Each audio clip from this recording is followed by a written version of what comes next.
Merasa aneh dengan tuntutan JPU Kabupaten Nganjuk pada sidang pembacaan oleh JPU Bupati Nganjuk nonaktif Novi Rahman Hidayat. Melalui penasihat hukumnya, Tisat Afriandi menilai kasus dugaan suap yang membelit kliennya itu penuh dengan rekayasa. Ia bahkan menuding ada pihak-pihak tertentu yang berupaya mengkriminalisasi dirinya. Hal itu disampaikan dalam nota pembelaan yang disampaikan oleh kuasa hukum terdakwa Novi, Tisat Afriandi saat di Pengadilan Negeri Tipikor Surabaya pada hari Kamis tanggal 30 Desember 2021 pukul 14.30. Kasus yang membelit Bupati nonaktif Novi Rahman Hidayat itu penuh dengan dugaan, rekayasa, dan upaya mengkriminalisasi. Indikatornya adalah terkait proses penangkapan terdakwa yang dilakukan sewenang-wenang dan tidak dilengkapi alat bukti yang cukup dan sah.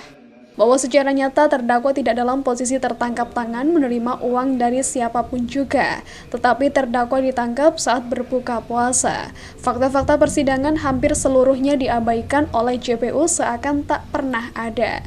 Publik bisa menerjemahkan sendiri sidang dengan agenda pembacaan nota keberatan atas tuntutan Jaksa Penuntut Umum Eko Baroto dari Kejagung Republik Indonesia, serta Andi Wicaksono dan Sri Hani Susilo dari Kejari Nganjuk. Dalam nota pembelaan setebal 100 halaman ini menyebutkan banyak kejanggalan yang dirasakan tim kuasa hukum Novi Rahman atas tuntutan terlalu tinggi yang diajukan JPU pada kliennya, terlebih dalam pertimbangan JPU juga terkesan kontradiktif dengan fakta persidangan atau menerima uang. Sementara, kuasa hukum Novi Arihan Simela mempertegas bahwa di persidangan jaksa gagal membuktikan dakwaannya. Dari rentetan saksi yang dihadirkan jaksa, tidak ada satupun menyebut bahwa Pak Novi meminta uang ataupun menerima suap.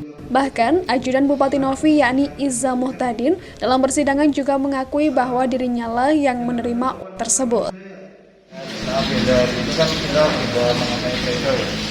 Di pledoi untuk terdakwa Novi Rahman Hidayat jadi satu. Kemarin rencananya kan dari pihak Pak Novi sendiri yang menyampaikan pembelaan sendiri, kemudian penasihat hukum juga akan menyampaikan itu.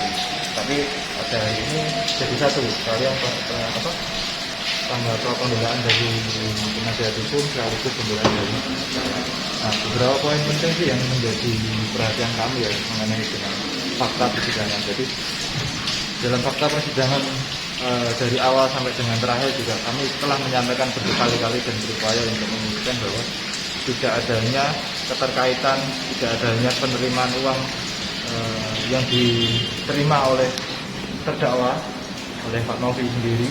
Tidak ada juga permintaan uang tersebut. Nah, itu jelas juga kami sampaikan di dalam pledoi mengenai fakta-fakta yang di persidangan. Dan juga yang kedua, yang membuat kami juga heran dan aneh ya, maksudnya awal mula peristiwa ini kan adalah yang disampaikan adalah adanya OTT yang dilakukan kepada Saudara Jumali, kepala desa, yang mana pada saat peristiwa itu yang di OTT ada Saudara Jumali dengan barang bukti uang sebesar 11 juta rupiah.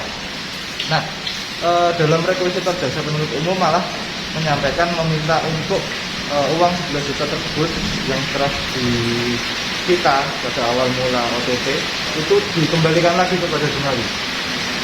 Padahal dalam peristiwa awal OTT kan dari situ peristiwanya. Tapi kenapa jaksa penuntut umum malah meminta uang 11 juta tersebut dikembalikan lagi kepada Jumali? Sedangkan uang yang ada disita dalam kerangka terdakwa yang bukan dilakukan secara OTT, diambil dari rumah dinas terdakwa itu dan juga uang pribadi terdakwa milik terdakwa yang mana jaksa sama sekali tidak bisa membuktikan dalam fakta persidangan apakah uang tersebut berkaitan dengan perkara ini, usaha-usaha seperti apa juga tidak bisa dibuktikan. Justru malah uang itu yang diminta untuk dirampas oleh negara. Nah, itu juga yang menjadi perhatian poin kami yang gitu. Kemudian alat bukti yang lain terkait dengan proses penangkapan, kemudian penyitaan yang dilakukan tanggal 9. Saat itu ternyata dalam proses itu tidak disertai dengan kelengkapan maupun surat-surat secara resmi dari aparat penegak hukum yang melakukan tindakan tersebut. Bahkan, uang tersebut juga diakui sudah dibelikan mobil, merenovasi rumah, dan dipergunakan untuk keperluan pribadi yang lain. Lebih aneh lagi terkait permohonan JPU dalam tuntutannya bahwa uang 11 juta dikembalikan kepada Jumali. Tim Liputan, gpnindonesia.com, Surabaya, Jawa Timur.